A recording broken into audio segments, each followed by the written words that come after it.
अंतर्राष्ट्रीय महिला दिवस के उपलक्ष्य में श्री सनातन धर्म मंदिर और महिला समिति की तरफ से आप सबको बहुत बहुत बधाई और हार्दिक शुभकामनाएं। मैं रविंद्र बोल रहा हूँ और मैं जो है नेशनल रिटायर्ड पर्सन एसोसिएशन का मेडिकल सेक्रेटरी हूँ। समय समय पर यहाँ डिफरेंट हॉस्पिटल्स के जो है कैंप्स वगैरह यहाँ लगाते रहते हैं, तो डिफरेंट बीमारी के ऊपर, और आज जो है वुमेन्स की बीमारी के ऊपर जो है ऋतु सानी जी को हमें मौका मिला है सुनने का। आप सभी को सादर मंत्री सुनिए ध्यान से। धन्यवाद। मंदिर के अंदर जो शरीर ठीक रहे इसके लिए हमने यहाँ पर एलोपैथिक डिस्पेंसरी है, आयुर्वेदिक के डॉक्टर आते हैं, होम्योपैथिक के आते हैं, हमारी फिजियोथेरेपी या बिल्कुल भी काम करते हैं और आंखों की जांच भी होती है। इसके अलावा यहाँ सिलाई केंद्र है, विवाहिक सेवा है और अच्छी बहुत सुंदर एक लाइब्रेरी भी है जिसमें 50,000 की किताबें भी हैं, धार्मिक भी हैं, आध्यात्मिक किताबें भी हैं। जो इस तरह के काम है जैसे शादियों के लिए बिस्तर की सेवा है, दूसरे काम ये जो आज बैठे हैं बहुत सी जो हमारे इलाके के लोग हैं यहाँ जिसके घर में कोई ऐसी जो कि जीवन ध्यान से सुनेंगे तो आपको बहुत अच्छा लगेगा। आप बड़े ध्यान से सुनना। जैसा कि सबको पता है कि आज वुमेन्स डे है, तो मैं यही चाहती हूँ कि वुमेन्स डे पे मेरा आज का पर्पस ये था कि यहाँ पे ज़्यादा से ज़्यादा वुमेन्स आएँ, क्योंकि डे टू डे लाइफ में वुमेन्स जो हैं वो सबकी केयर करती हैं घर में, लेकिन जहाँ अपनी हेल्थ की बात आती है तो वो अपने आप को इग्नोर करती हैं। चाहे वो उनकी हेल्थ हाइजीन हो, चाहे वो उनका फूड हैबिट हो, उस सब चीज़ों को नेग्लेक्ट करती जाती हैं कि नहीं अच्छा अभी करती हूँ। और अगर वो पेन में भी होती हैं तो उस पेन को बियर करती रहती हैं, और या तो फिर क्या होता है पेन किलर खा लेती हैं और अपना दिन का काम चलाती हैं। At the end of the day वो उन्होंने पेन किलर खा के सो जाना है और सुबह उठ के फिर अपने ट्रैक पे चले जाना है। लेकिन उस दर्द को सहना वो एक बहुत गलत चीज़ है, क्योंकि हमारी बॉडी में साइंस इतनी एडवांस है, मुझे कोई वो नहीं है कि यहाँ पर मेल है या फीमेल है, क्योंकि ये एक टॉपिक ऐसा है कि जब बात आती है कि वुमेन्स हेल्थ पे तो उनकी नेग्लिजेंस को दूर करना ये हम सबका मिलके, चाहे वो जेंट्स हो चाहे लेडीज हो, सबका कर्तव्य है कि उन्हें अलर्ट किया जाए कि अगर तुम किसी पेन में हो तो उस पेन को सहना भी एक अन्याय है। चाहे वो पेन फिजिकली हो चाहे मेंटली हो, चाहे आपकी अंदर से बॉडी से कोई पेन आपको कह रहा है कि मुझे दर्द है, पर ये नहीं कि आप उसको सहते जाओ। तो आज का जो मेरा स्पेशल टॉपिक है वो है कि पेल्विक फ्लोर, कि हमारा जो बॉडी में जो हमारे पेल्विक ऑर्गन्स हैं, जो ब्लैडर है, जो यूट्रस है, हम उसकी हाइजीन नहीं मेंटेन करते। उसकी वजह से हमें डे टू डे लाइफ में यूरिन इन्फेक्शन होता है। फिर हम डॉक्टर के पास भागते हैं, ज़्यादा से ज़्यादा क्या होता है 5 दिन का एंटीबायोटिक का कोर्स कर लेते हैं और उसके बाद ठीक है फिर वापस अपने ट्रैक पे आ जाते हैं। लेकिन फिर हमने वहाँ कहाँ लैकिंग करी कि हमने फिर अपनी हाइजीन फिर मेंटेन नहीं करी। एंटीबायोटिक खा के हम ठीक हो गए, लेकिन हमारी हाइजीन फिर कहाँ गई, हम फिर उस हाइजीन को फिर भूल गए कि हमें अपनी हाइजीन भी मेंटेन करनी थी।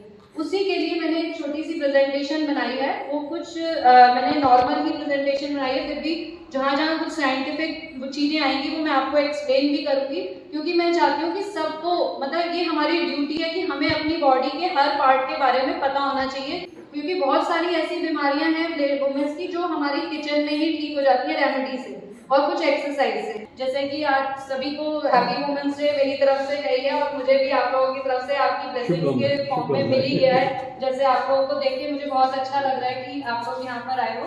तो हमें अपनी बॉडी का सबसे पहले ध्यान रखना है, ये हमारी रिस्पॉन्सिबिलिटी है, और अपने हर कार्य को उत्साह से करने के लिए पहले हमारी फिटनेस सामने आती है। अगर हम फिट हैं तो हम उस हर कार्य को एक्टिवली कर सकते हैं, नहीं तो नहीं कर सकते हैं। आप जितना मर्जी पैसा कमाओ, बचा के रख लो, तिजोरी में रखो, बैंक में रखो, लॉकर में रखो, अगर आपकी हेल्थ अच्छी नहीं है तो आप उस पैसे को बिल्कुल भी इंजॉय नहीं कर पाओगे। तो इट इज बेटर कि आप अपनी हेल्थ के ऊपर, बहुत सारी ऐसी चीजें होती हैं जो हेल्थ हाइजीन के लिए यूज होती हैं, हम उनको नहीं खरीदते, ये सोच के अरे ये तो बेकार है। मार्केट में कुछ डेविश मुझे रेस्टोरेंट में खाना नहीं खाना, पर मुझे उन चीजों पे पैसा इन्वेस्ट करना है जिससे मेरी हेल्थ रिलेटेड है, चाहे वो सोप हो जो हमारी हेल्थ के लिए चाहिए, या हाइजीनिक प्रोडक्ट्स हो जो हमारी यूट्रस के लिए हमें हाइजीन मेंटेन करने के लिए चाहिए, या अच्छे क्लोथ्स हो जो कि ड्राई रखें हमारी बॉडी को, उन पे पैसे खर्च करना एक बहुत ज्यादा ईमानदारी का काम है। ये बेईमानी किसी को भी नहीं करनी है, इसीलिए उस पैसे को हमें यूज कहाँ करना है जहाँ पर हमारी हेल्थ आएगी। और उसके बाद हमें हमेशा जो हमारा खाना है उसे न्यूट्रिशियस फूड खाना है, ये नहीं कि हमने सोच लिया बस जो भी खाना बना है और जो बच गया है वो ही मैं खा लूंगी काम चलाने के लिए, जैसे हम सब लोग करते हैं, कोई जैसी कोई प्रॉब्लम की बात नहीं है, सबके साथ होता है। लेकिन फिर भी हमें उस एक चार्ट अपना एक डाइट का सिर्फ इतना छोटा सा चार्ट बनाना है और उसको एक किचन के अलमीरा पे लगाना है। उसमें सिर्फ ये टिक करना है आते जाते कि क्या मैंने आज 2 बार फ्रूट खाया। अगर मैंने सबको दिया था एक एक एप्पल, तो क्या उस एप्पल में से हाफ एप्पल मैंने खाया, या मैंने जो भी फ्रूट मैंने अगर बनाना लिए तो वो मैंने बनाना अपने हिस्से का अपने बच्चे को दिया। बच्चे को ताकत की जरूरत है, लेकिन बच्चे को माँ की भी बहुत जरूरत है। तो अगर माँ रहेगी तो बच्चा अपने आप ही बहुत अच्छा करेगा। तो ये नहीं कि अपना शेयर दूसरे को खिला के, कि लोग ये कहावत प्राचीन काल से चली आ रही है कि माँ अपना पेट काट के बच्चों को खिलाती है, लेकिन फिर माँ ही स्ट्रगल करती है और वो बच्चे उनको छोड़ के चले जाते हैं बाद में। ये नहीं कि वो बच्चे फिर उनकी बाद में जब वो बूढ़े होते हैं तो बच्चे कहते हैं हमारे पास तो टाइम नहीं है, मेड रख लो, इससे काम करा लो, उससे काम करा लो, इससे अच्छा है कि आप आज फल खा लो और उस फल की इच्छा मत करो जो अभी किसी को पता नहीं है। उसके बाद जो भी है सबसे मेन इंपॉर्टेंट चीज है एक्सरसाइज, जो कि सभी को करनी चाहिए। मैं ये नहीं कहूंगी कि आप पार्क में अगर नहीं जा सकते तो हमारे पास बहुत सारा ऐसा एक्सरसाइज प्लान है। आप इवन बेड पे बैठे बैठे भी अपनी बॉडी की कम से कम 50 मिनट्स एक्सरसाइज कर सकते हो, जिसमें आपका सर, हेड का मूवमेंट, हाथ का मूवमेंट, पैर का मूवमेंट, बैक का मूवमेंट, बहुत ऐसा एक्सरसाइज प्लान होता है जो आप बैठे बैठे कर सकते हो। उसके लिए आपको ये बहाना नहीं बनाना कि मैं बाहर कैसे जाऊँ, अभी मेरी मेड आने वाली है, अभी ये आएगा, अभी वो आएगा, ये बहाने हमें नहीं करने। ये हमें आज वुमेन्स डे पे प्लेज करके जाना है कि हमें अपनी बॉडी के लिए एक्सरसाइज भी करनी है। और उसके बाद जो भी आपका फूड है वो हमने अभी इस पे बात पे डिस्कस कर ही लिया है। और सबसे बड़ी बात है हेल्थ की, हाइजीन की बात है, वो हमारा आज का इम्पोर्टेंट टॉपिक यही है कि हमें कैसे अपनी हेल्थ को मेंटेन करना है। ये थोड़ा हमारी साइंटिफिक स्लाइड है, इसमें ये पेल्विक फ्लोर है। पेल्विक फ्लोर हमारा जो हमारी बॉडी का वो हिस्सा जो कि हमारी लाइफ का सबसे इम्पोर्टेंट हाइजीन रहने वाला हिस्सा है, जिसको हम इग्नोर करते हैं। तो उस पार्ट को हमें सबसे ज्यादा हमेशा क्लीनलीनेस करनी चाहिए, क्योंकि जैसे कि आप इसमें देख रहे हो आप इस पार्ट में कि ब्लैडर, जिसमें हमारा सारा वाटर जो है बॉडी का, जब हम पानी पीते हैं वो सारा किडनी से छन के ब्लैडर में आ जाता है। उसके बाद हमारा वेजाइना आता है और रेक्टम, जिसके थ्रू हमारी बॉडी से हमारा जो है फीकस, जो हमारी बॉडी होती है, जो बाहर आती है, वो हमारा रेक्टम एरिया है, एनल स्फिंक्टर है। और जो बेस है पूरे इन सब चीजों को संभालने के लिए जो बेस है वो है पेल्विक फ्लोर। तो वो पेल्विक फ्लोर ही हमारा आज का मेन मुद्दा है, क्योंकि हमारे पास इतनी सारी एक्सरसाइजेस हैं जो पेल्विक फ्लोर के लिए हम एक्सरसाइजेस आगे डिस्कस करेंगे फर्दर स्लाइड्स में। तो ये अब आप इसकी कॉम्पोजिशन को देख के समझ सकते हैं कि अगर ब्लैडर में कोई भी प्रॉब्लम हुई तो भी आपका वजाइना अफेक्ट करेगा। तो ये सारी चीजें चारों ऑर्गन जो हमारे हैं, ये पेल्विक फ्लोर को हम इसको पेल्विक फ्लोर कहते हैं, जो एक पेल्विक फ्लोर पे सारे एक सीक्वेंस में लगे हुए हैं। तो इन सबको समझना इसीलिए जरूरी है कि ये चार सब एक दूसरे को रिलेट कर रहे हैं। इसमें जो स्पेशल हमारे पेल्विक फ्लोर में कुछ मसल्स ऐसी होती हैं जो इंटरनली काम करती हैं और कुछ मसल्स ऐसी होती हैं जो आउटर काम करती हैं। तो जब हम कोई भी एक्सरसाइज प्लान पेल्विक फ्लोर के लिए बनाते हैं तो उसमें सबसे बड़ी ये चीज होती है कि हमें इन सारी कीगल मसल्स पे काम करना पड़ता है, इनको स्ट्रॉन्ग बनाने के लिए, ताकि हम इन मसल्स को कॉन्ट्रैक्ट करके, अगर ये लूज हो रही है तो वो इसलिए क्योंकि जब हम इग्नोर ही करते जाएंगे, हमें यूरिनरी ट्रैक्ट इन्फेक्शन हो रहा है, हम नीचे बैठ रहे हैं तो हमारे को ब्लैडर ऐसे लग रहा है नीचे फुल हो रहा है, इन सब चीजों को हम इग्नोर करते जाएंगे तो ये मसल्स जो है वो उनकी इलास्टिसिटी एक रेंज तक होती है। कितनी रेंज तक वो इलास्टिसिटी को बर्दाश्त करेगी?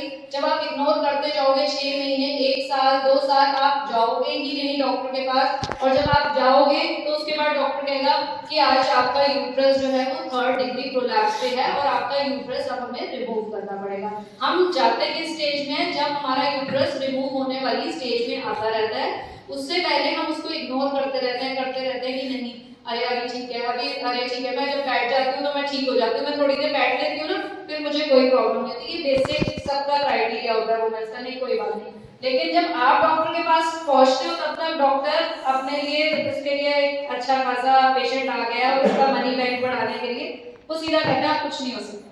क्योंकि ना आपने एक्सरसाइज करी, ना आपने हाइजीन मेंटेन करी, आपने पूरे साल में 10 बार एंटीबायोटिक का कोर्स किया, जब आपको इन्फेक्शन हुआ तो आपने देखा ही नहीं, तो आपने इग्नोर किया। तो ये इस इग्नोरेंस से हमें बचना है। अगर आपको लग रहा है कि आपको सिम्टम्स आ रहे हैं, आपको यूरिन लीक की प्रॉब्लम हो रही है, आपको यूट्रस लग रहा है डाउन आ रहा है, तो प्लीज बी अलर्ट। ये फर्स्ट साइन होता है जहाँ पे फर्स्ट डिग्री यूट्रस प्रोलैप्स होता है, हमें वहीं पर उसको रोकना है और उसके लिए एक्सरसाइज करनी है। तो हमें तभी हम आगे बढ़ सकते हैं जब हम पहली जो पार्ट को हम कवर करके डॉक्टर से कंसल्ट कर लें। ये एक तरीके से हम इसको एक्सप्लेन ऐसे कर सकते हैं कि जैसे बोट है, किसी डॉग में है, तो बोट जो है हमारी, वो हमारे सारे पैल्विक ऑर्गन्स है, जैसे वेजाइना है, ब्लैडर है, यूट्रस है, वो हमारे पैल्विक ऑर्गन्स है। जिस रस्सी से ये बंधे हुए हैं वो रस्सी, वो लिगामेंट्स हैं जो कि उनको टाइट करके रखती है पैल्विक ऑर्गन्स को। और ये जो वाटर है, ये हमारी पैल्विक फ्लोर की वो मसल्स हैं जो कि ब्लैडर को, यूट्रस को, वेजाइना को ऊपर खींच के रखती हैं। जब उनकी इलास्टिसिटी खत्म हो जाती है तो वो ड्रॉप कर देती है। तो हमें उस ड्रॉपिंग से बचने के लिए, इसलिए इसमें लिखा हुआ है if the pelvic floor is weak there is increase strain on the fascia. अगर आपका पैल्विक फ्लोर वीक है, आपका वाटर लेवल बिल्कुल, आपके जो बेस है वो खराब है, तो वो अपने आप ही उसकी इलास्टिसिटी खत्म हो जाएगी और वो लिगामेंट्स को जैसे ही साइड से रोप खींच रही है तो वो उसको खींचना छोड़ देगा और वो पैल्विक ड्रॉप जो है, वो आपका जो यूट्रस है वो नीचे की तरफ आ जाएगा। इसमें भी ऐसे ही समझाया गया है, रोप जो है वो उसकी मसल्स हैं, लिगामेंट्स हैं, और जो ये हेड बनाया हुआ है वो ब्लैडर है, मींस हमारा जो ब्लैडर है जहाँ पे सारा वाटर इकट्ठा होता है हमारी बॉडी का, और जो बॉडी है वो यूट्रस है। पहले ब्लैडर आ गया, फिर यूट्रस आ गया, उसके बाद जो लेग्स हैं वो रेक्टम है, और वो ये सारी चीजें एक रस्सी से बंधी हुई है। इसमें एक मसल है वो जो है, उसका साइंटिफिक नेम है लेवेटर एनी। वो उसका मेन यही काम होता है कि वो सारे ऑर्गन्स को खींचती है, पुल करना ऊपर की तरफ। जिस दिन वो मसल आपकी वीक हो जाएगी तो आपका ये तीनों ऑर्गन्स जो है नीचे आ जाएंगे। उसमें या तो आपको बार बार आपको टॉयलेट जाना पड़ेगा, यूरिन का प्रेशर बनेगा या बॉडी का प्रेशर बनेगा, और आपको हेवीनेस रहेगी और एक ऐसी अनकंफर्टेबल पेन रहेगी जो कि आपके मूड स्विंग्स इतने आ जाएंगे, आप चिड़चिड़े रहोगे, आप बैठोगे भी तो आप अपने आप को इरिटेट फील करोगे कि मुझे कुछ अंदर से प्रॉब्लम हो रही है, लेकिन मैं उस प्रॉब्लम को किसी को एक्सप्लेन, इसको कहते हैं हम in scientific way unexplained pain. वो पेन जो मैं किसी को समझा ना सकूं, तो उस स्थिति में हम ना जाएं, उससे पहले ही समझ जाएं तो बेटर है। ये सब नॉर्मल रूल्स हैं जो हम सभी फॉलो ही करते हैं इसमें साफ रहने के लिए, सुरक्षित रहने के लिए, लेकिन इसमें भी हाइजीन की बहुत जरूरत है। हम हैंड वॉश करने जाते हैं, हैंड वॉश करते हैं, लेकिन क्या हम उन हैंड को वॉश करते वक्त हम अपने नेल्स को वॉश करते हैं, अपने नेल्स को रगड़ते हैं साबुन से, या नहीं साफ करते हैं? क्योंकि वो एक सोर्स है जो कि हमारी बॉडी में इन्फेक्शन को अंदर लेके जाता है। हम जब भी वॉशरूम जाएंगे, जब भी हम वजाइना क्लीन करेंगे, हमें उसके बाद अपने नेल्स को क्लीन करना है, क्योंकि एक यही एरिया है जिसको क्लीन करना बहुत जरूरी है। इसी के अंदर जितने भी बैक्टीरिया, वायरस हैं स्टे करते हैं। आपकी फिंगर टिप्स पे आपको कोई वायरस नहीं दिखता, लेकिन नेल्स के अंदर वो वायरस स्टे करता है और वो आपकी बॉडी में एंटर करता है। तो इसीलिए हमेशा हमें बेसिक जो भी रूल्स है हाइजीन के, हमें उनको मेंटेन करना है। हमेशा अपने वेजाइनल एरिया को हमें ड्राई रखना है।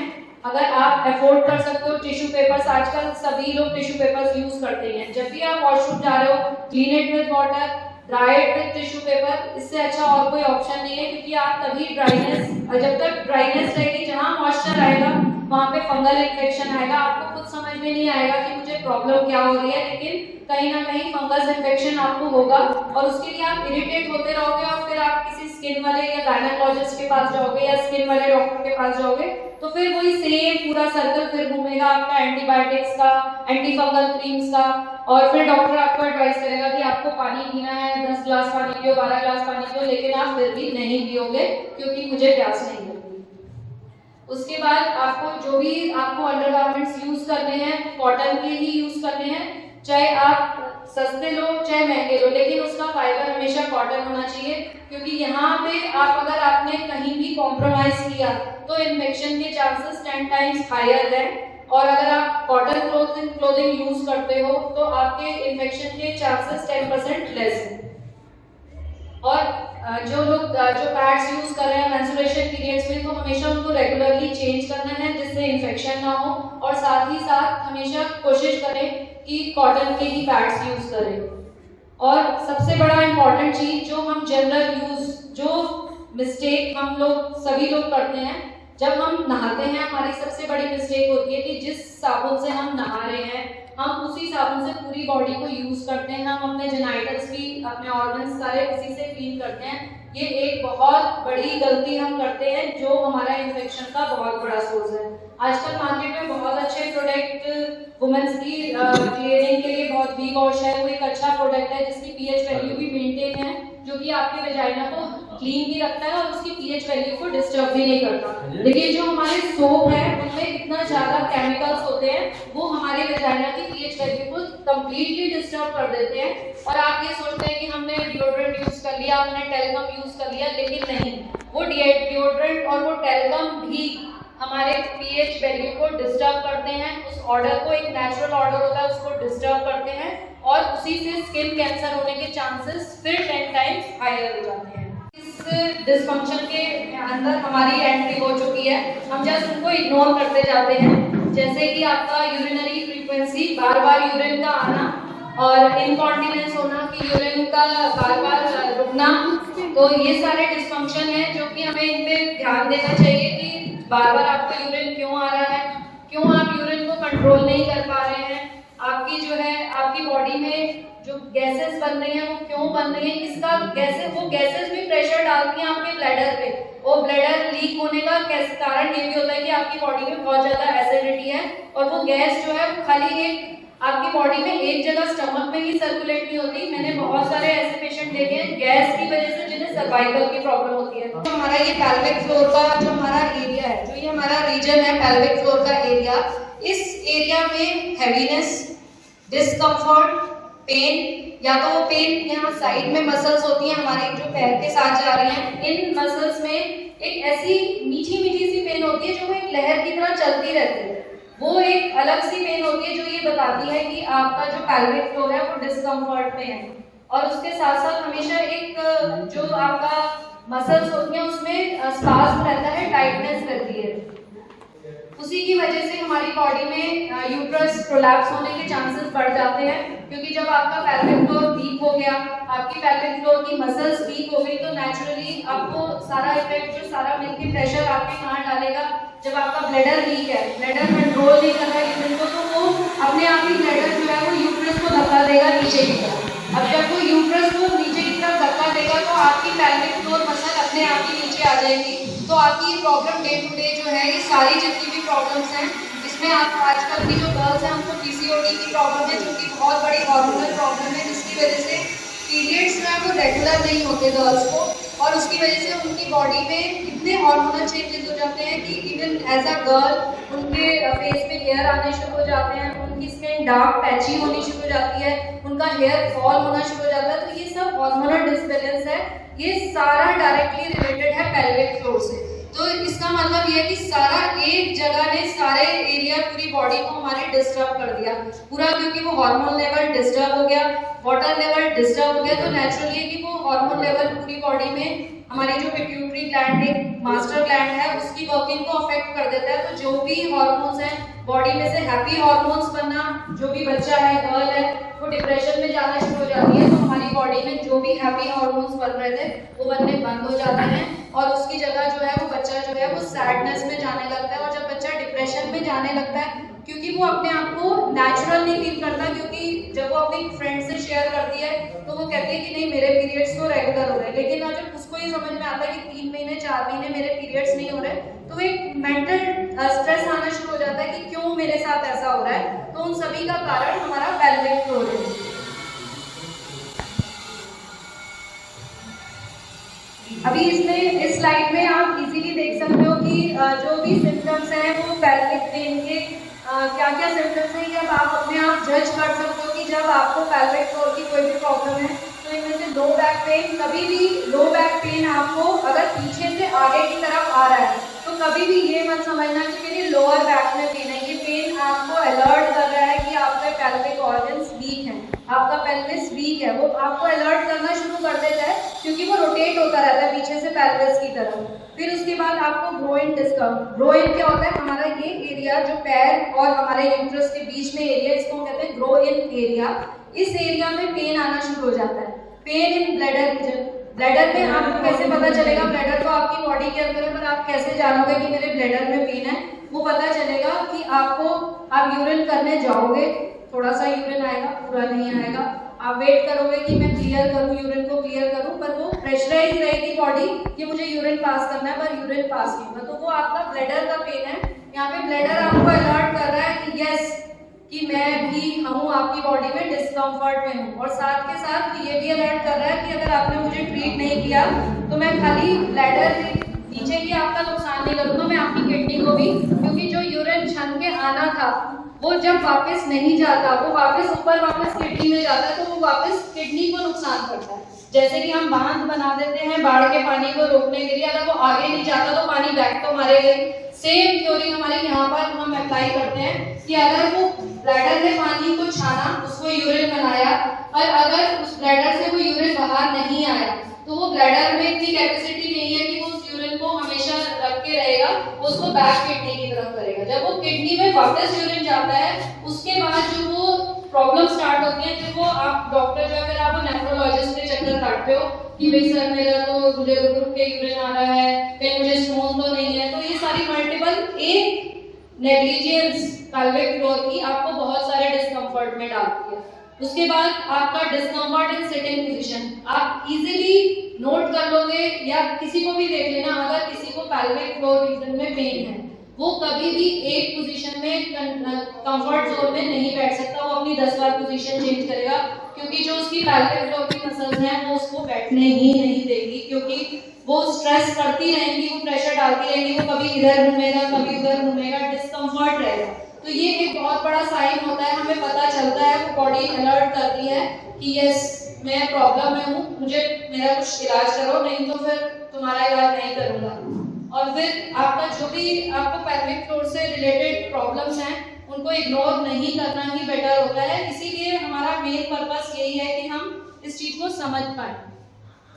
बहुत सारे कॉजेज हैं। अब पेल्विक पेन की वजह से बहुत सारी ऐसी बीमारियां हैं जो हमें तब पता चलती है जब हम अल्ट्रासाउंड कराते हैं। उससे पहले हमें नहीं पता होता कि एंडोमेट्रियोसिस क्या होता है, फाइब्रॉइड्स क्या होते हैं। डॉक्टर ने कह दिया फाइब्रॉइड्स हैं। फाइब्रॉइड्स क्या है? छोटी छोटी सी ग्लैंड्स बन जाती हैं, मांस के टुकड़े इकट्ठे हो जाते हैं हमारे यूट्रस में, यूट्रस के ऊपर फैलोपियन ट्यूब्स होती हैं उनके ऊपर, यहाँ सब जगह पे ये मांस के टुकड़े इकट्ठे हो जाते हैं। कुछ इनमें से कैंसरस होते हैं, कुछ नॉन कैंसरस होते हैं। तो ये हमें कब पता चलता है? जब हमारे को प्रॉब्लम होनी शुरू होती है, यूरिन की, ब्लैडर की, सब प्रॉब्लम्स आती जाती हैं। फिर हम अल्ट्रासाउंड कराते हैं, तब डॉक्टर बोलता है कि हाँ आपके यूट्रस में इतने सारे फाइब्रॉइड्स हैं, ये इतने सारे इकट्ठे हो चुके हैं, अब इनको तो निकालना मेरे लिए बहुत मुश्किल है, अब मैं आपका यूट्रस ही निकाल देता हूँ, इस पैच को ही साफ कर देता हूँ, तो वो इसके साथ ही चली जाएगी। तो ये एक बहुत बड़ी प्रॉब्लम है। सिस्ट, छोटी छोटी सी ग्लैंड्स बन जाती हैं। क्योंकि आज के टाइम में सबसे बड़ी प्रॉब्लम यह है कि जब भी आप डॉक्टर के पास जाते हो, अल्ट्रासाउंड कराते हो, तो सबसे पहला डॉक्टर कोई भी चीज बायोप्सी करेगा। ये पहले सबसे पहला टेस्ट है कि कैंसरस है या नॉन कैंसरस। हमारा स्टमक इरिटेबल मतलब चिड़चिड़ा, और सिंड्रोम मींस जो मल्टीपल चीजों को जोड़ के चल रहा है, दैट इज कॉल्ड सिंड्रोम। उसके बाद यूरिनरी ट्रैक्ट इन्फेक्शन, आपके जो यूरिन से ब्लैडर से लेकर जो वेजाइना तक जो पाइप है उसको हम यूरिनरी ट्रैक्ट कहते हैं। उस यूरिनरी ट्रैक्ट में ब्लैडर से लेकर वेजाइना तक आते आते उस ट्रैक्ट के अंदर इन्फेक्शन हो जाता है। उसकी वजह से हमारी मल्टीपल प्रॉब्लम जुड़ती रहती हैं, और उसी की वजह से किडनी में स्टोन। क्योंकि अभी मैंने आपको प्रीवियस स्लाइड में यही बात बताई थी कि ब्लैडर की फंक्शनिंग वापस बॉर्डर चला गया, तो नेचुरल है कि यूटीआई इन्फेक्शन से किडनी की प्रॉब्लम होने का कितना बड़ा रिस्क है, ये आप इस चीज से समझ सकते हो। इसलिए इसको कम से कम आप इग्नोर ना करें, क्योंकि इसी में हमारे जितने भी रिप्रोडक्टिव सिस्टम है, चाहे वो मेल हो या फीमेल हो, दोनों में सेम यूटीआई इन्फेक्शन, लेकिन वुमेन्स में ज्यादा करता है क्योंकि उनमें सिंगल ट्रैक होता है, और मेल्स में क्या होता है कि यूरेथ्रा अलग होती है, तो इसलिए उनमें इन्फेक्शन के चांसेस कम होते हैं। पर फीमेल में एक ही ट्रैक है, इसीलिए वो ब्लैडर और यूट्रस और वेजाइना जुड़ा हुआ है, इसलिए फीमेल्स को यूटीआई इन्फेक्शन के चांसेस ज्यादा होते हैं।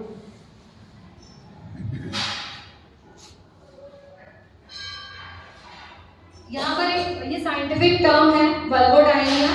ये क्रोनिक पेन है, डिस्कम्फर्ट है, जो कि वेजाइना के आसपास की मसल्स में एक डिस्कम्फर्ट रहता है, उस पेन को कहते हैं। इसके साथ जब भी आप यूरिन पास करोगे आपको सिवियर बर्निंग होगी, इरिटेशन होगी, इचिंग होगी, तो उसको हम वल्वोडाइनिया बोलते हैं। उसके लिए हमारे पास बहुत सारे डॉक्टर्स अपनी दवाई देते हैं, दैट इज ट्रू, लेकिन हमारे पास बहुत सारे ट्रीटमेंट है जो कि हम उसको एक्सरसाइज से भी, जैसे कि इस पिक्चर में मैंने आपको दिखाया पेल्विक फ्लोर ड्रॉप्स, आप पैर नीचे करके बैठते हो तो वो रिलैक्स होती है मसल्स।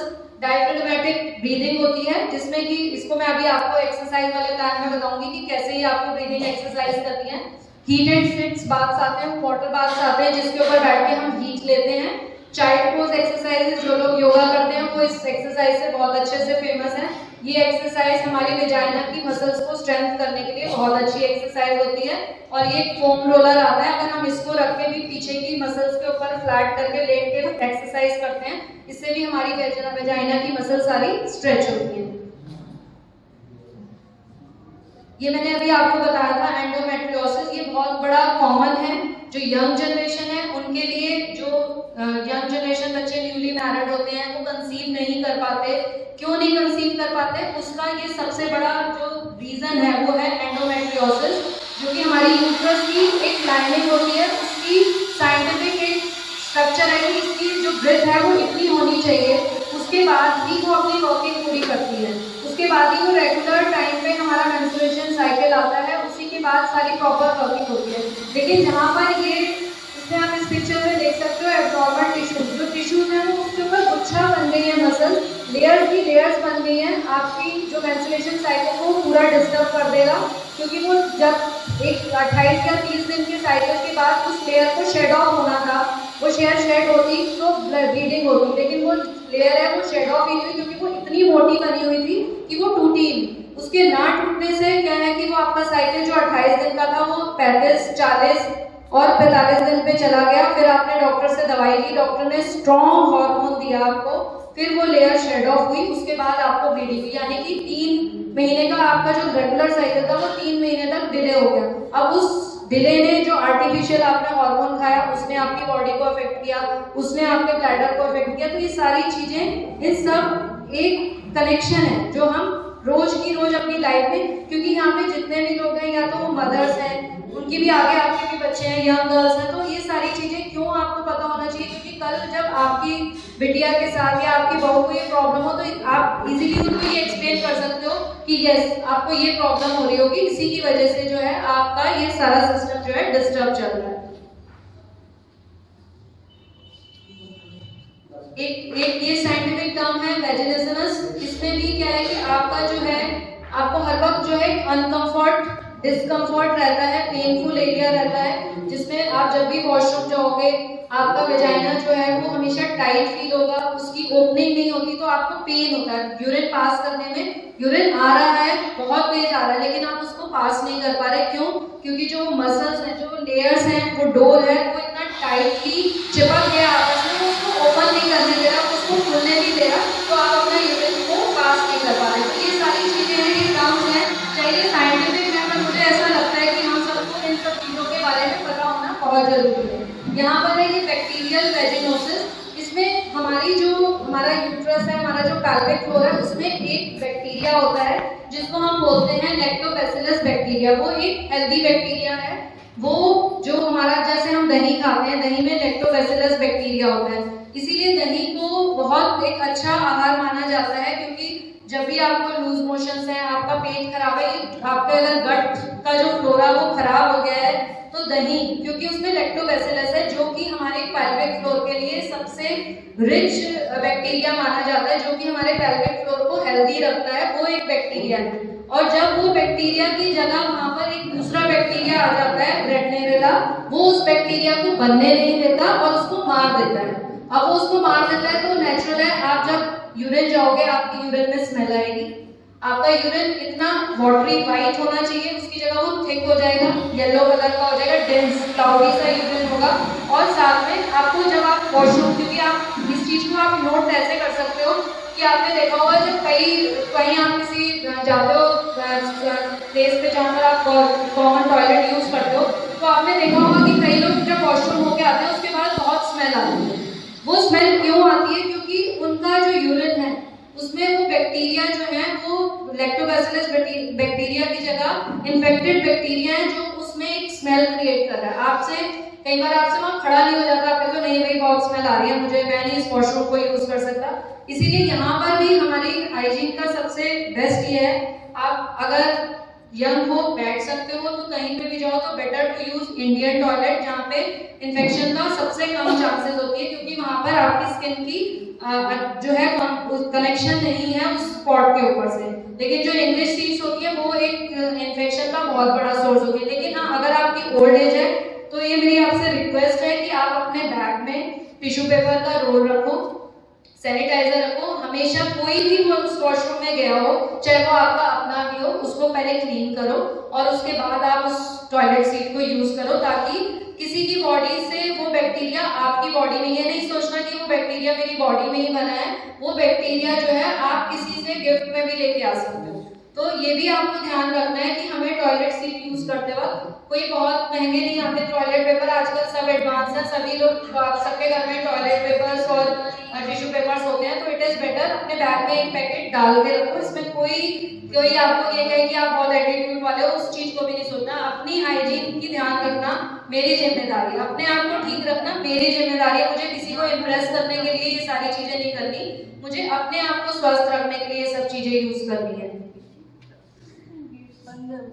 अगर आपको यूरिन इनकॉन्टिनेंस है, अगर आपको यूरिन का प्रेशर आप नहीं रोक पा रहे हो, कभी आप खड़े हो, आप काम कर रहे हो, लेकिन वो आपको ऐसी सडन फीलिंग आएगी कि मुझे बहुत तेज यूरिन आ रहा है, मुझे मतलब इस समय वॉशरूम मुझे खाली चाहिए, अगर मैंने जाना है तो बिल्कुल टॉयलेट फ्री हो, मैं जा सकूं। तो ये सारी कंडीशंस हैं कि कई लोग ओल्ड एज में आके क्या होता है कि वो जब तक खड़े होके वो वॉशरूम तक पहुंचते हैं तब तक उनका यूरिन लीक हो जाता है। तो इस प्रॉब्लम का कारण यहाँ पर अगेन, चाहे वो मेल हो चाहे फीमेल हो, सब जो पेल्विक फ्लोर मसल्स की वीकनेस की यूरिन इनकॉन्टिनेंस का कारण होती है कि उनकी मसल्स में इतनी स्ट्रेंथ नहीं होती, कि उनके ब्लैडर में इतनी स्ट्रेंथ होती है कि वो यूरिन को रोक सके।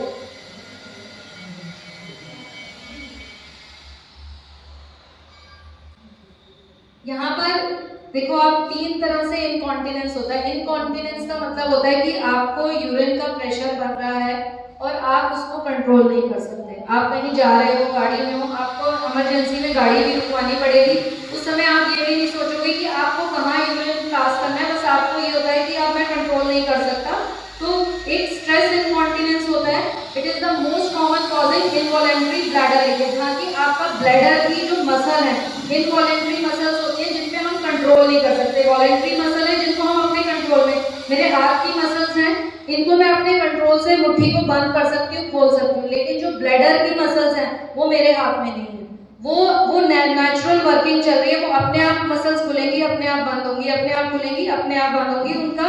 तो ये स्ट्रेस इनकॉन्टिनेंस है, वो इतना आपकी बॉडी को स्ट्रेस दे देगा कि यस मुझे अभी, आप कहीं भी गाड़ी रोको या कहीं भी मुझे उसको देख लो, कहीं भी वॉशरूम है तो मुझे जाके यूरिन पास करना है। तो ये कंडीशन होती है स्टार्टिंग की जहाँ स्ट्रेस इनकॉन्टिनेंस है। अर्ज कॉन्टिनेंस क्या होती है? It results in the uncontrollable need to use the bathroom, means आप जब तक बाथरूम तक पहुंचे, स्ट्रेस ने आपको सिग्नल दिया कि वॉशरूम ढूंढ लो, मैं जा सकती हूँ, तब तक मैं रोक लूंगी, मैं इतना रोक सकती हूँ कि मैं खड़ी हो जाऊंगी। लेकिन जहाँ आ गई अर्ज, अर्ज का मतलब होता है कि आपको कुछ भी हो जाए मेरे को यूरिन पास करके ही आना पड़ेगा, क्योंकि यहाँ पर अनकंट्रोल सिचुएशन हो गई है। अगर आप नहीं जाओगे तो कमरे से उठ के, बेड से उठते तक, आपको वॉशरूम तक जाते तक 2, 3, 4 ड्रॉप्स जो है वो लीक हो ही जाएंगी। तो ये हमारी अर्ज इनकॉन्टिनेंस है। उसके बाद ओवरफ्लो, कि आपकी अब ये इस वाली स्टेज से भी आप निकल चुके हो, अभी आप वॉशरूम तक पहुंचो या ना पहुंचो, आपका यूरिन फ्लो से बाहर आ जाएगा। वो वाली स्टेज तक हम ना जाएं, इसलिए हमें अपने आप को स्टार्टिंग में, जहां हमें स्ट्रेस इनकॉन्टिनेंस आना शुरू हो रहा है कि आपकी बॉडी आपको सिग्नल दे रही है कि आपका ब्लैडर लीक हो रहा है, हमें इसी स्टेज पे इस सिम्टम को रोक के अपने डॉक्टर से कंसल्ट करना चाहिए। अगर वो कोई मेडिसिन, वैसे इसके लिए सच कोई मेडिसिन नहीं होती कि आप इस मेडिसिन को खा के अपने यूरिन की इनकॉन्टिनेंस को रोक लो, इसके लिए हमें कुछ एक्सरसाइजेस करनी पड़ती है, जो कि मैं अभी आपको फर्दर स्लाइड्स में बताऊंगी कि किस एक्सरसाइज से हम इस प्रॉब्लम को रोक सकते हैं।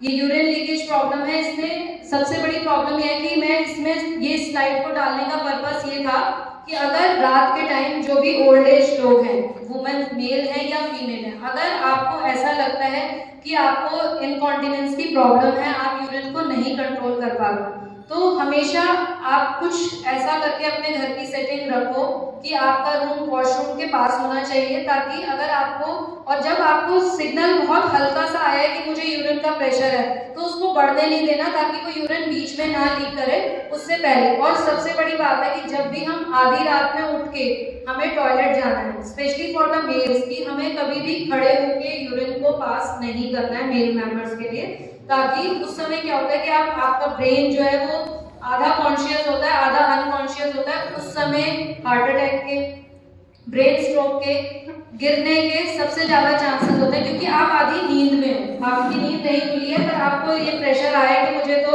यूरिन पास करना है, तो उस समय आप जब खड़े होते हो तो कई बार आप पॉड के ऊपर गिरने के चांसेस होते हैं ओल्ड एज में। तो इन सारी चीजों को ध्यान रखना है। अगर, और आपके जो बेडरूम से लेकर टॉयलेट तक का रूट हमेशा ओल्ड एज पेशेंट्स के लिए ऐसा होना चाहिए, ये मेरी रिक्वेस्ट है। जो यंग एज के लोग हैं वो एटलीस्ट अपने पेरेंट्स के लिए इतना कर सकते हैं कि जब वो टॉयलेट जाए बेड से उठ के, तो रास्ते में कोई ऐसी चीजें जैसे टेबल, ट्रॉली, कुछ ऐसी चीजें ना रखें कि जिससे वो यूरिन पास करने की हड़बड़ाहट में वो उससे अटक जाएं और वो गिर जाएं।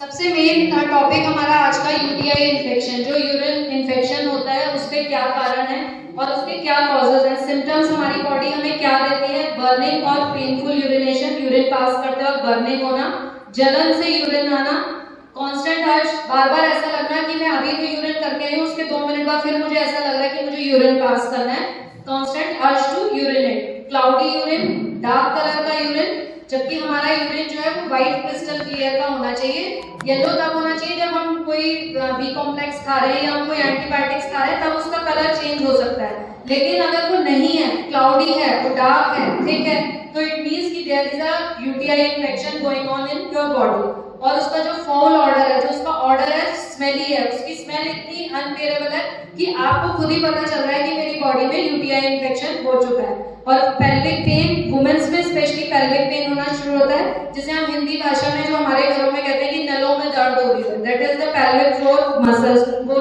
हम उसको बोलते हैं कि नलों में दर्द हो रही है, लेकिन वो मेन हमारे ये लिगामेंट्स हैं जो कि खिंचना शुरू कर देते हैं, क्योंकि जब आप बार बार यूरिन पास करने जा रहे हो, उठोगे बैठोगे, तो वो लिगामेंट्स अपने आप ही स्ट्रेच होना शुरू हो जाते हैं। तो वो उसका मेन कारण है कि आपको जो है यूटीआई इन्फेक्शन हो रहा है। और उसमें सबसे बड़ी बात यह है कि आपका जब यूरिन इन्फेक्शन है वो खाली यूरिन तक रहे तो ठीक है, अगर उसमें पस सेल्स आने शुरू हो गए, उसमें ब्लड आना शुरू हो गया, तो उसमें सेप्टिक सेप्सिस के चांसेस हो गए, तो फिर वो इन्फेक्शन खाली आपके पेल्विक फ्लोर तक नहीं रहता, फिर वो आपकी किडनीज को डैमेज करना शुरू कर देता है। यहाँ से शुरुआत हो जाती है हमारे किडनी इन्फेक्शन की, because of the UTI infection. तो ये बहुत इंपॉर्टेंट चीज है कि हमें यूटीआई इन्फेक्शन को बिल्कुल भी लाइटली नहीं लेना, क्योंकि अगर हम साल में 4 या 5 बार हमें यूटीआई इन्फेक्शन हो रहा है, तो इसमें आप ये समझ के चलो कि अगले साल आप एक किडनी के बहुत अच्छे वाले पेशेंट बनने वाले हो और नेफ्रोलॉजिस्ट के चक्कर आपको अब काटने पड़ेंगे। तो इसलिए पहले ही इस स्थिति से जाने से पहले ही अपने आप को कंट्रोल कर लो। सिम्टम्स मैंने अभी आपको बताई दी है, cloudy urine, bloody urine, lower abdominal और pelvic pain, these are the symptoms for UTI infection. और जब आप यूरिन पास करते हो तो बर्निंग सेंसेशन हो रही है, urine has a strong odour, increase urgency to urine, ये सारे आपके सिम्टम्स हैं यूटीआई इन्फेक्शन के। कॉम्प्लिकेशंस हैं, अगर इसमें आप जो है अगर देखोगे, अगर बार बार आपको 2-3 महीने में दोबारा इन्फेक्शन हो रहा है, तो उसके साथ आपका ब्लैडर डिस्फंक्शन हो ही रहा है और साथ में आपकी किडनी डैमेज भी हो रही है। और स्पेशली जो मेंस हैं उनमें यूरिथ्रल नैरोइंग हो जाती है, जो यूरिथ्रा कि जो हमारी जो वॉल्व है जहाँ से यूरिन पास होता है वो नैरो हो जाती है, उसकी वजह से इन मेल मेंबर्स जब वो यूरिनेट करते हैं तो उनको पेन होती है, क्योंकि यूरिन जो है वो फुल फ्लो में ना आके नैरोइंग होने की वजह से ड्रॉप यूरिन आता है और आपको बार बार अर्ज महसूस होती है कि मुझे थोड़ी देर में जाके मुझे यूरिन को रिलीज करना है, लेकिन वो यूरिन आता नहीं है, क्योंकि वो रास्ता जो है वो इतना नैरो हो जाता है इस यूटीआई इन्फेक्शन के होने से। और अगर ये यूरिन नहीं वापस आ रहा तो परमानेंट किडनी डैमेज हो जाती है, और साथ ही अगर सेप्सिस हो गया, उसमें सेप्टिक, उसमें पस बढ़ती चली गई, तो और वो फर्दर इन्फेक्शन की तरफ हमें ले जाता है। हमारे पास हमें ब्रीदिंग एक्सरसाइज, यहाँ हमारी योगा जो है वो बहुत अच्छा काम करती है। प्राणायाम का बहुत स्पेशल रोल आता है। जब एल्डरली पेशेंट को अभी लोग ये सोचते हैं कि यूटीआई इन्फेक्शन से ब्रीदिंग एक्सरसाइज का कोई लेना देना नहीं है, नहीं, बिल्कुल मिथ है ये। बिल्कुल हर चीज हमारी बॉडी में, अगर मैं आपको इसमें यहाँ पे इस टॉर्सो मॉडल में दिखाऊं तो आप ये देख सकते हैं जो लंग्स हैं, इन ठीक लंग्स के नीचे मेरा हार्ट है। जब वो कोविड का वायरस बिल्कुल लंग्स के अंदर चला जाता है, बिल्कुल डीप में चला जाता है, उन पेशेंट्स को ऑक्सीजन कॉन्सेंट्रेटर की जरूरत होती है, क्योंकि वहां पे आपका नेबुलाइजर काम नहीं करता।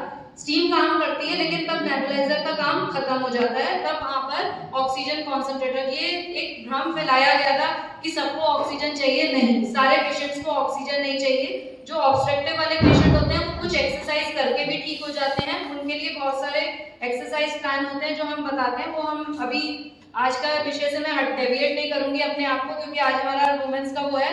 नेक्स्ट हम जब भी मिलेंगे हम ब्रीदिंग पैटर्न पे भी बात करेंगे, पोस्ट कोविड और प्री कोविड पेशेंट्स की जिन्होंने इस चीज को सफर किया है। मैं आपको खुद दिखाऊंगी उनकी ब्रीदिंग एक्सरसाइज करा के कि जो पेशेंट कोविड से निकल चुका है उसकी ब्रीदिंग कैसे ऑल्टर हुई है और जिसको कोविड नहीं हुआ है उसकी ब्रीदिंग कैसी है। ये आप खुद देख के समझ में जाओगे कि कोविड ने कितना आपके लंग्स को अंदर तक डैमेज हुआ। आप ऊपर से ठीक हो गए हो, आपको लग रहा है आप ठीक हो गए हो, लेकिन अभी भी आपके लंग्स जो है वो अंदर सफर कर रहे हैं, क्योंकि वो डीप इन्फेक्शन जो है वो अंदर तक गया था।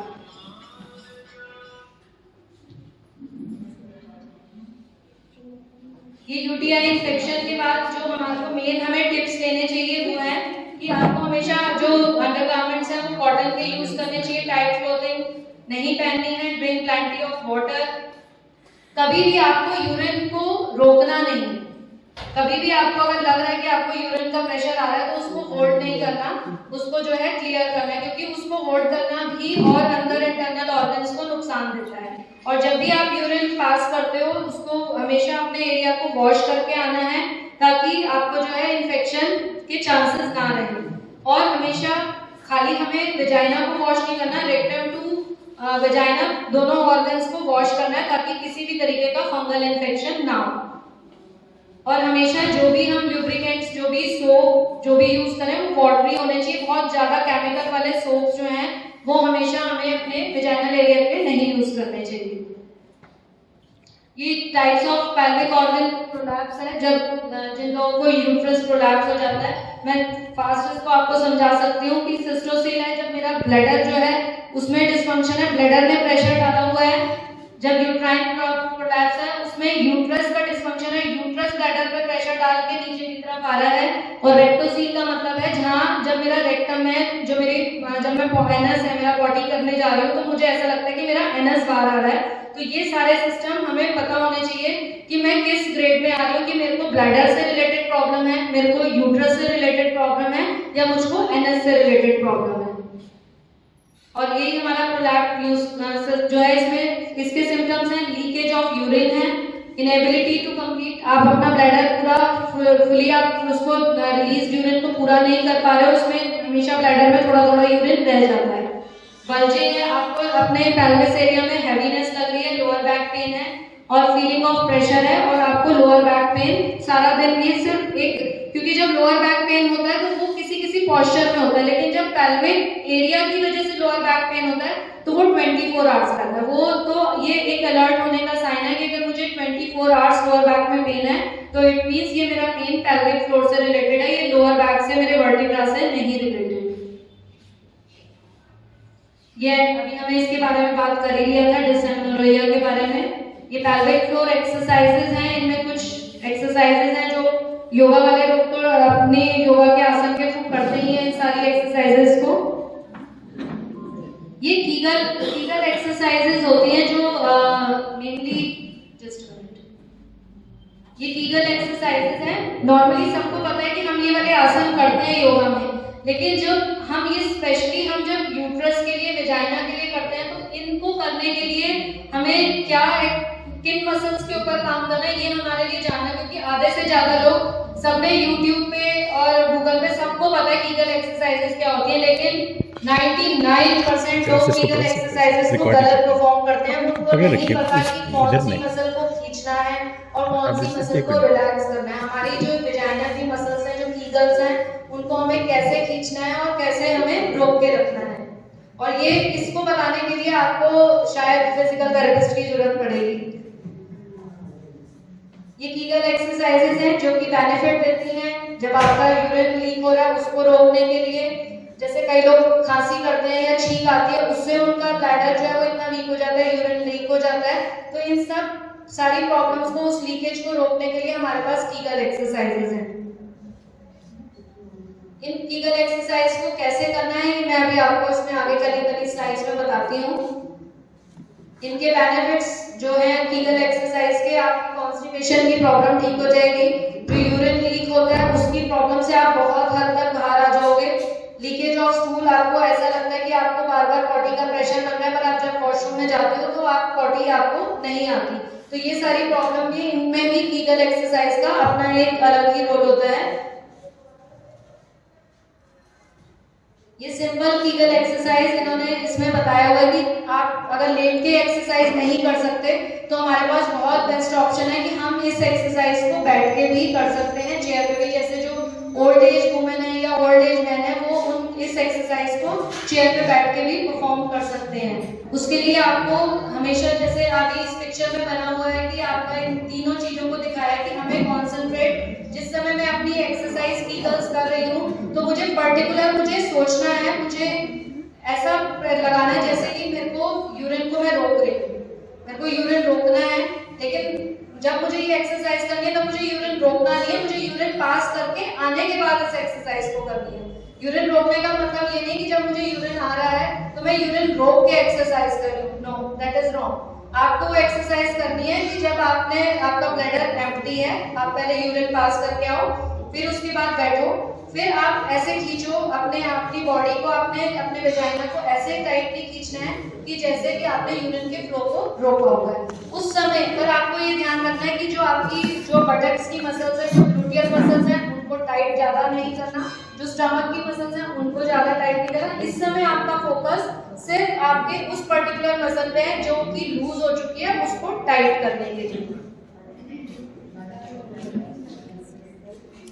अगर आपको ये एक बहुत साइंटिफिक चीज है कि अगर आपको ये समझ नहीं आ रहा कि आपकी कीगल मसल्स कौन सी हैं और आपको किन मसल्स पे काम करना है, तो ये एक बहुत सिंपल एक्सरसाइज है। जब आप इंग्लिश सीट पे बैठते हो तो जब आप यूरिन पास कर रहे हो तो आप अपनी फिंगर अपने वेजाइना में रख के ये गेस कर सकते हो कि जब आपने उसको प्रेशर को खींचा तो कौन सी मसल आपकी ऊपर गई थी, आपको उसी मसल को टाइट करना है। तो ये सेल्फ ऑब्जर्वेशन है, अपने लिए खुद मेहनत करनी है। इसमें आपको कोई डॉक्टर नहीं बता सकता कि आपको कौन सी मसल को खींचना है, तो ये आपको सेल्फ एग्जामिन करना पड़ेगा यूरिन पास करते वक्त कि मेरी कौन सी मसल वीक हो रही है। अगर मैं यूरिन पास कर रही हूँ तो मेरा ब्लैडर नीचे की तरफ आ रहा है, तो ये आप अपने फिंगर को स्टरलाइज करके खुद चेक कर सकते हो।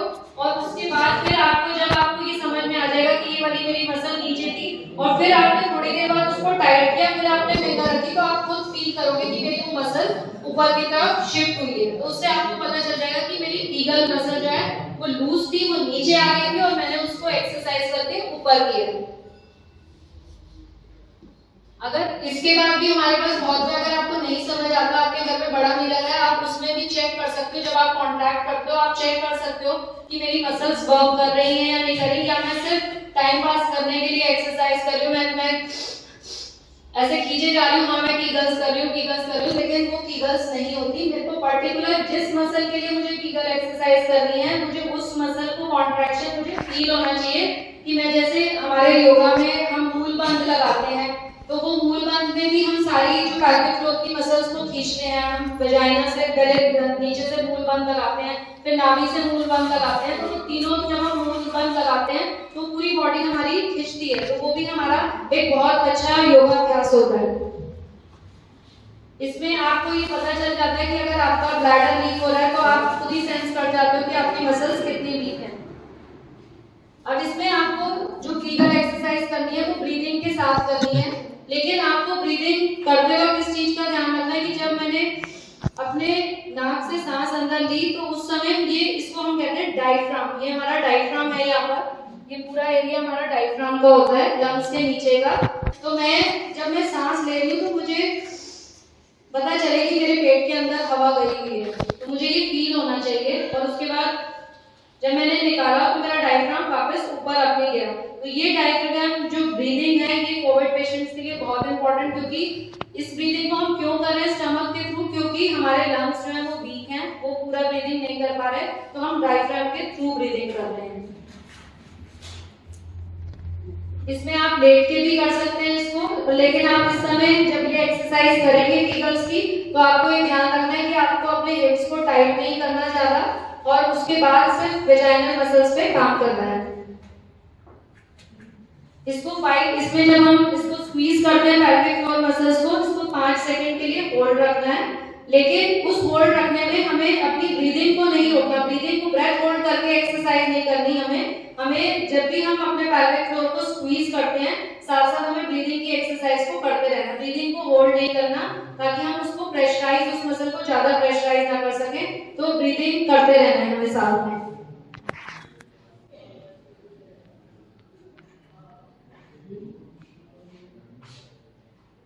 उसके बाद हमें 10 सेकंड के लिए रिलीज करना है उस मसल को, रिलैक्स होकर बैठना है। उसके बाद नेक्स्ट साइकिल में हमें दोबारा से उस एक्सरसाइज को 10 सेकंड के बाद फिर से अपनी मसल्स को स्क्वीज करना है।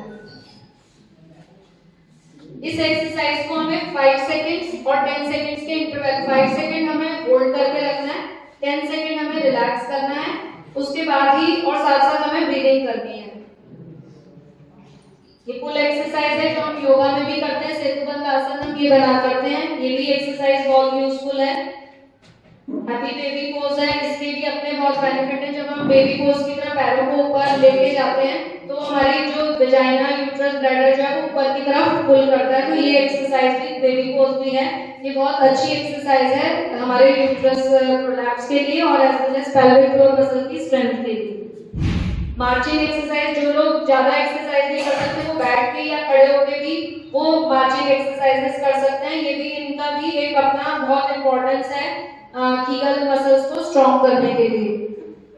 ये हील स्लाइड एक्सरसाइजेस हैं, इसमें आप देख रहे हो आप लेट के, जैसे कई लोग नीज के लिए करते हैं ये एक्सरसाइज, लेकिन ये सिर्फ नीज के लिए नहीं है, ये एक्सरसाइज हमारी वेजाइना की मसल्स को भी स्ट्रॉन्ग बनाती है, क्योंकि जब हम पैर को पीछे खींचते हैं तो हम साथ में कॉन्ट्रैक्शन अपनी वेजाइनल मसल्स पे भी देते हैं, पेल्विक फ्लोर पे भी देते हैं, चाहे वो मेल हो या फीमेल हो, दोनों की ही पेल्विक फ्लोर के लिए ये एक्सरसाइज बहुत यूजफुल है। इसमें आप देख सकते हो, इसमें आप दीवार के ऊपर पैर लगा के, जैसे कि हम जमीन पे चलते हैं, कई लोग कहते हैं कि हमसे चला नहीं जाता, तो वो बेड के साथ दीवार के साथ लेट के दीवार पे भी पैरों को ऊपर ले जाके नीचे लाके ऐसे भी वो एक्सरसाइज कर सकते हैं। तो ये भी एक अपने आप में वॉकिंग है, जो कि हम लाइन डाउन पोजीशन पे जो पेशेंट नहीं चल पा रहे, इससे भी वो अपनी बॉडी में मोबिलिटी ला सकते हैं, और साथ में हम बैठ के पैराबैंड होता है उससे भी खींच के भी हम अपने पैरों की एक्सरसाइज कर सकते हैं।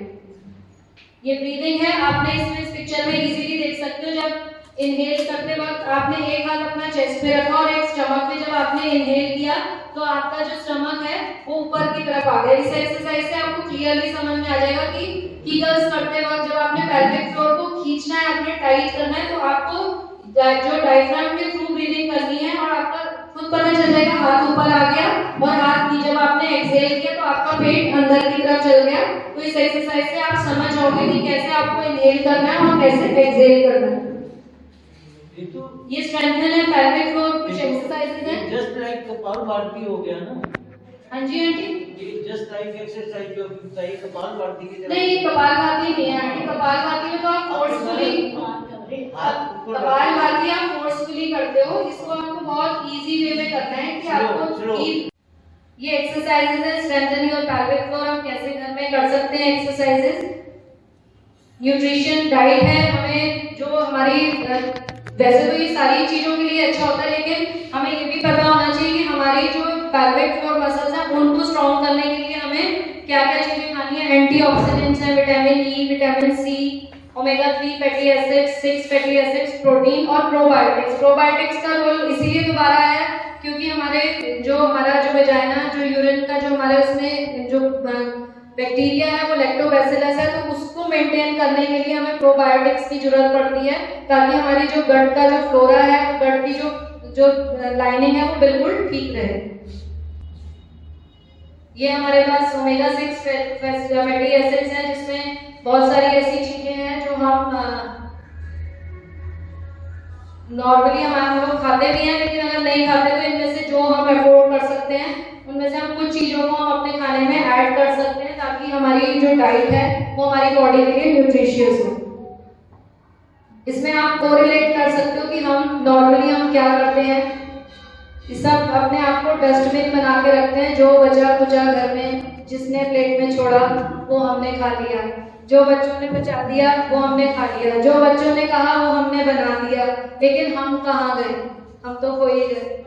आज क्या मैंने अपनी पसंद से, आज मेरा मन राजमा चावल खाने का है, लेकिन बच्चों ने कहा मुझे छोले चावल खाने, तो नहीं बच्चों की पसंद है, नहीं, उनको बोला नहीं आज राजमा चावल ही बनेंगे क्योंकि आज मेरा मन है। इसलिए अपने स्टमक को डस्टबिन ना बनाएं, बचा खुचा सारा अपने पेट में ना खाएं। 2 ग्रास वाला मंगलवार, वीरवार और शनिवार को आता है, कुछ उसके लिए भी बचाएं, गायों को भी खिलाएं, आप नहीं खाना चाहते ना खाएं, उनके लिए रख दें। बाकी ये हमारा साइंटिफिक वो है। बाकी टेक होम मैसेज मेरा आज के लिए यही है कि please make the maintenance of your hygiene of your pelvic floor. किसी भी कीमत पे हाइजीन से बिल्कुल भी कॉम्प्रोमाइज नहीं करना, बिल्कुल क्लीन कपड़े पहनने। अगर ओल्ड एज है, आपके कपड़े गीले हो गए हैं, यूरिन लीक हो गया है, तो प्लीज उनको चेंज करना है। ये नहीं सोचना कि कौन धोएगा कौन नहीं धोएगा, कोई ये ना बोले कि इतने कपड़े धोने पड़ते हैं, इसकी परवाह नहीं करनी। अगर आप पेंशनर हैं, आप अफोर्ड कर सकते हैं, तो अपने लिए एक मेड रख लो जो आपके कपड़े धो दे अगर आपके घर में कोई नहीं धोने वाला, क्योंकि पैसा किसी के लिए छोड़ के जाने का कोई भी फायदा नहीं है। अपनी पेंशन को अपने ऊपर यूज करिए, अपनी ओल्ड एज को एंजॉय करिए, क्योंकि बच्चे तो आप 10 लाख 20 लाख भी छोड़ जाओगे तब भी ये कहेंगे छोड़ के ही क्या करें, देके ही क्या करें। इसलिए प्लीज अपनी पेंशन के पैसे को अपने ऊपर खर्च करें, अपनी लाइफ के लिए अपना डाइट चार्ट खुद बनाएं। मुझे क्या पसंद है, क्या न्यूट्रिशियस है मेरे लिए, मुझे वो खाना है। स्पेशली मैं ओल्ड एज के सारे जो बड़े बुजुर्ग लोग हैं मैं उनसे यही कहूंगी, कल के लिए किसी के लिए मत छोड़ो, जो होगा देखा जाएगा। आपको जिसे लगन लगानी कि जो होगा देखा जाएगा, वो अपने आप बचाएंगे। इसलिए बिल्कुल भी इस चीज को दिल से मत लगाओ कि कोई करने वाला, कोई नहीं भी करने वाला तो अपने बाथरूम में एक बाल्टी में डेटॉल डाल के रख दो। जब आप टॉयलेट जाओ, आपके कपड़े गीले हो जाए, उस डेटॉल के पानी में डिप कर दो और उनको तेज धूप में अगले दिन डाल दो, वो सूख जाएंगे, कम से कम डिसइंफेक्टेंट तो हो जाएंगे कि आप उनको रीयूज कर सको। पर ये मत सोचना कि उसमें क्या है कि जब आप गीले कपड़ों में रहते हो तो आपको यूटीआई इन्फेक्शन होता है। और दूसरी बात यह है कि आप खुद, आपके पास इतनी स्मेल आएगी कि कोई आपके पास खड़ा नहीं होगा, फिर आप कहोगे बच्चे तो मेरे कमरे में आने से भी ना चिढ़ते हैं क्योंकि उनको मेरे पास से स्मेल आती है। तो कृपया करके इस स्थिति में आप ना जाएं। अगर नहीं अफोर्ड कर सकते, खुद नहीं कर सकते, तो किसी से पैसे देके करवा लो। बच्चों नहीं करते हैं, बहुत अच्छी बात है, नहीं करते तो भी कोई बात नहीं, तो भी उनका शुक्रिया, भगवान ने पैसा दिया, हम उसको यूज कर देंगे। तो ये आज का हमारा वुमेन्स डे का, होप मैंने बहुत ज्यादा बोर नहीं किया आप लोगों को। जितनी मैं कोशिश कर सकती थी मैंने अपनी तरफ से अपनी पूरी प्रेजेंटेशन शॉर्टकट की ही बोली है ताकि आप लोगों को समझ में भी आएगी। अच्छा लगा कि आपने इतने छोटे समय में इन लोगों को इतना ज्ञान दिया। बाकी ज्ञान चर्चा थी, भारी संख्या में हमारी महिला इंटरनेशनल महिला दिवस में इतनी महिलाओं ने अपना समय निकाला। मैं आप सभी का बड़ा